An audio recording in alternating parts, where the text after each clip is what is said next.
Bonjour. Dans la vidéo précédente, nous avons parlé du schéma apocalyptique, un schéma littéraire qu'on retrouve très fréquemment dans la Bible. Et aujourd'hui, nous allons voir qu'à ce schéma correspondent en fait trois langages distincts.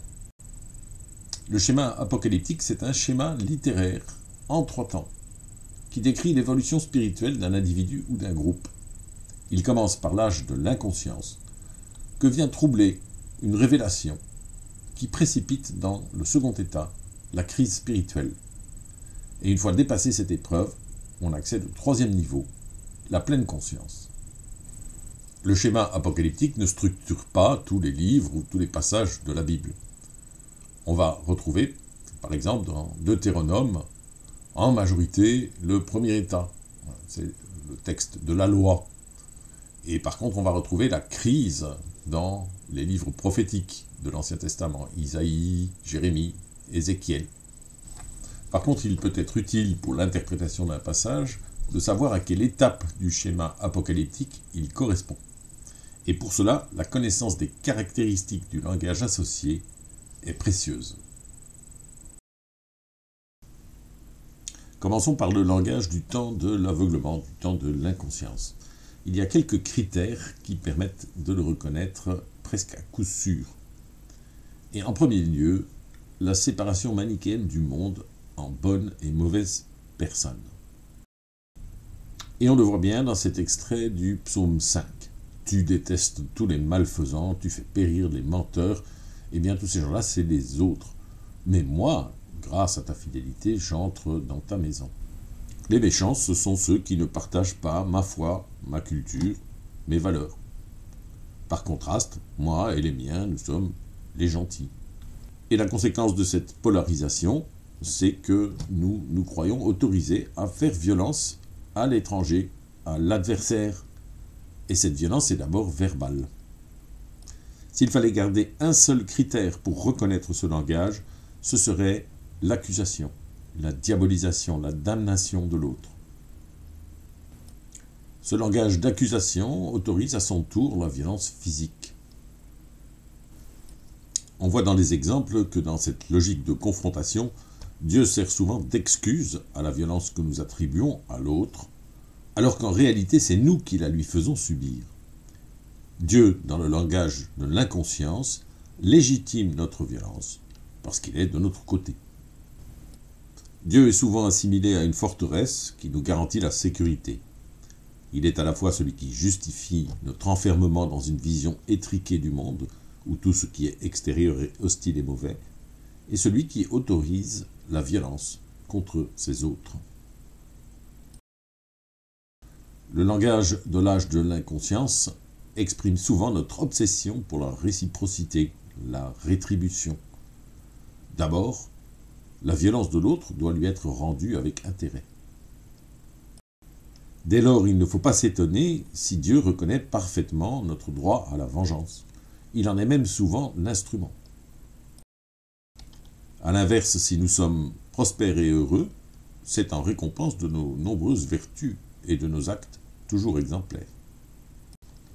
Pourvu que nous soyons soumis à sa loi et que nous pratiquions les sacrifices prescrits, nous sommes bénis par Dieu.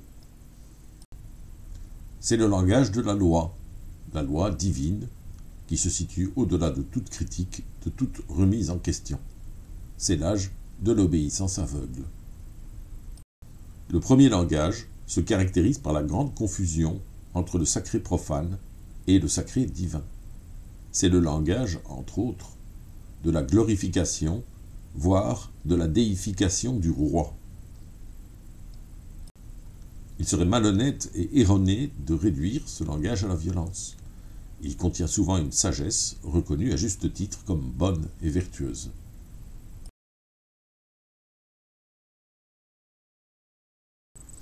Malgré tout, ce langage a mal vieilli. Dans nos sociétés humanistes et sécularisées, il est devenu largement inaudible. C'est le langage du sacré, d'une violence contrôlée par la loi, modérée par le sacrifice. L'exégèse contemporaine cherche désespérément à le concilier avec une théologie moins sacrificielle, plus centrée sur l'amour.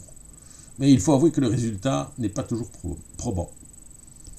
De plus en plus, on cherche à sortir de la nasse par des pirouettes exégétiques. Par exemple, pour la Torah, l'attribution des textes à des sources plus anciennes permettrait d'expliquer les contradictions entre des textes très légalistes et d'autres nettement plus réformateurs. On retrouve la même tendance dans l'exégèse du Coran, avec la séparation en versets mécois et médinois. Pour les évangiles, la tâche est plus compliquée. Alors on tente d'édulcorer les textes les plus dérangeants en faisant appel à des astuces philologiques ou en les classifiant parmi les ajouts tardifs, voire en leur attribuant un auteur inconnu, comme pour l'Épître aux Hébreux. Toutes ces tentatives exégétiques de contourner l'obstacle de la violence du texte reviennent à expulser les versets qui nous dérangent. Et ce n'est pas comme cela que nous résoudrons le problème de la violence de la Bible. L'hypothèse du langage parabolique caché, qui nous a conduit à distinguer 3 langages, permet de sortir de cette tendance. Le premier langage a plusieurs objectifs.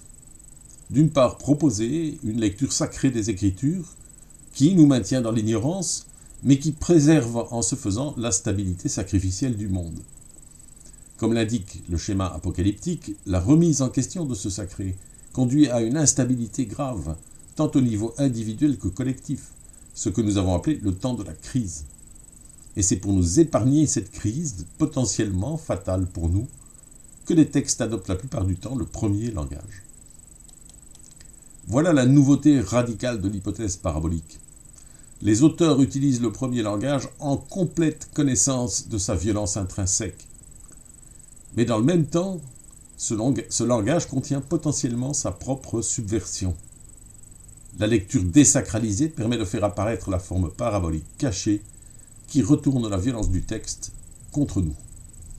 Alors un exemple avec le Siracide, un livre sapiental, un livre de sagesse. Et le passage que nous lisons concerne les amis, et en particulier les faux amis. Et du verset 1 au verset 5, on a une sagesse, des critères pour reconnaître les faux amis, donc il faut se méfier de ça. Mais au verset 6, c'est un retournement complet de point de vue. N'oublie pas un ami dans ton cœur et ne perds pas son souvenir au milieu de tes richesses. Cette fois-ci, le conseil s'adresse à nous, non pas de nous méfier des autres comme étant de potentiels faux amis, mais de faire attention de ne pas devenir nous-mêmes un faux ami. Et ça, c'est typique du langage parabolique. Le premier langage contient donc en réserve une révélation, et cette révélation équivaut à une profonde remise en question de notre sacré, à une crise spirituelle. Celle-ci dépassée, il donne accès au troisième langage. Le langage du second temps apocalyptique est parfois difficile à distinguer de celui du premier temps. Il se caractérise lui aussi par la réciprocité de la violence, l'accusation, ainsi que des sentiments négatifs, la peur, la colère, la paranoïa. Pourtant, il témoigne d'une situation différente en tout point. Dans ce langage, Dieu est absent. Souvent, on appelle à l'aide, mais sans être entendu. Jusque-là, Dieu était au mieux notre allié indéfectible dans toutes nos initiatives, y compris violentes. Et au pire, une figure paternelle toute puissante et rétributive. Eh bien, ce Dieu nous enlève tout soutien, quand il ne se transforme pas en destructeur furieux. Souvent, il est absent ou indifférent. Ce langage traduit la terreur du narrateur et l'accablement qui le prend lorsque son monde s'écroule. Il peut être assimilé à la dépression. Parfois, il témoigne de la découverte subite d'un monde inconnu, immoral et corrompu. Un sentiment très fréquent est la paranoïa. Le monde entier semble se liguer contre nous.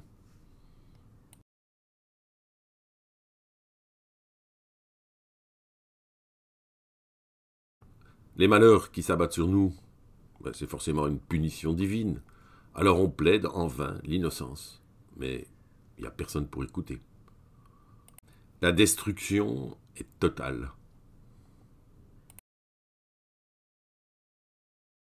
La crise, en exacerbant les sentiments du premier état, nous incite à en sortir, mais elle a pourtant parfois l'effet contraire.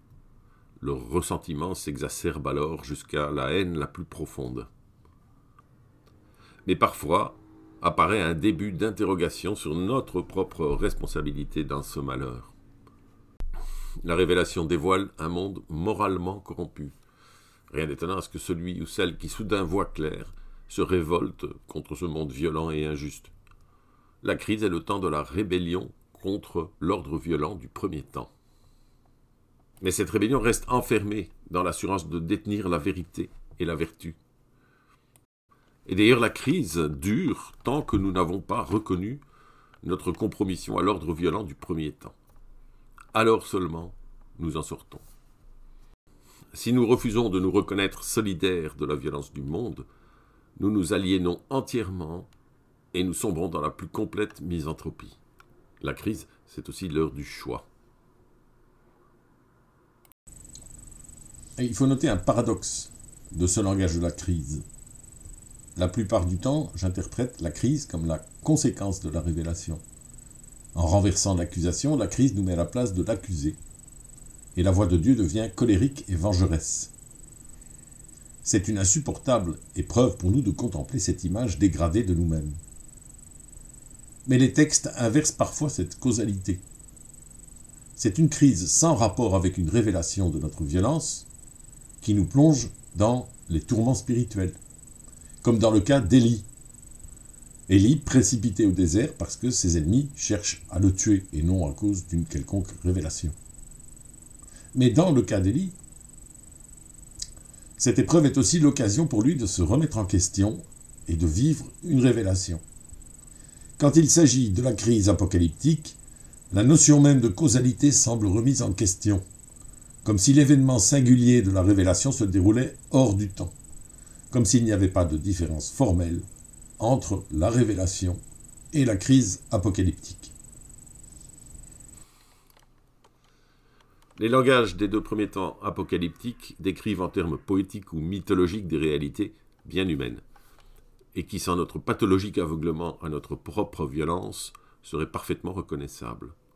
Notre obsession pour le sacrifice, pour la rétribution, sont des caractéristiques humaines bien réelles. Tous et toutes, nous avons déjà traversé des crises existentielles, où plus rien ne semblait faire sens, où aucun horizon ne venait ouvrir un espoir. Par les langages des 2 premiers temps, la Bible décrit l'expérience humaine de manière objective et complète. Le 3e temps se distingue par une description beaucoup moins précise du royaume. Mais souvenons-nous que les auteurs de la Bible peuvent témoigner des 3 temps apocalyptiques parce qu'ils en ont vécu chacune des étapes. Ils ont été aveugles, comme nous. Ils ont traversé le désert et ils sont sortis victorieux de l'épreuve.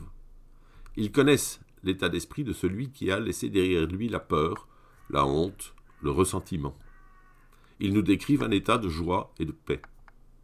Mais pour autant, ils ne sont pas capables de décrire dans le détail la dimension collective de cet état. Elle est inconnue de nous en tant qu'espèce. C'est pourquoi les descriptions du royaume sont rarement précises. Tout au plus nous promettent-elles un monde débarrassé de l'injustice. Les textes mettent l'accent sur l'état d'âme du converti à l'amour. Ils insistent sur la fin du sacrifice et sur l'abolition du principe rétributif.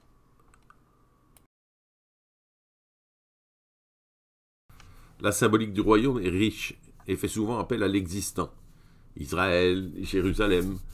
Mais cet existant, souvent détruit au second niveau apocalyptique, est entièrement renouvelé. Il renaît sous une autre forme des cendres de l'ancien monde. Les 3 langages ont des caractéristiques communes. Ils sont régis par le principe de dissimulation parabolique et font donc appel à la mythologie et au sacré. C'est le vernis qui recouvre la dimension de révélation anthropologique du texte. Voilà, en aucun cas cette présentation des 3 langages du schéma apocalyptique ne se veut complète et exhaustive, mais j'espère vous avoir donné quelques outils pour reconnaître l'étape du développement spirituel décrite par tel verset ou tel passage biblique. Dans les prochaines vidéos, nous allons partir des connaissances accumulées pour tenter de résoudre l'énigme de la dissimulation parabolique, l'instruction divine de Dieu à ses prophètes, révéler mais sans révéler. Pour cela, il nous faudra d'abord voir en quoi cette interprétation des Écritures nous concerne concrètement? En quoi elle est d'une brûlante actualité dans notre monde contemporain? Et pour terminer, je vous propose un petit quiz. Dans les passages qui vont apparaître, quel est le langage apocalyptique utilisé? Le premier, le temps de l'inconscience, le second, le temps de la crise, ou le troisième, le temps de la conscience? Vous pouvez répondre dans les commentaires si vous le désirez.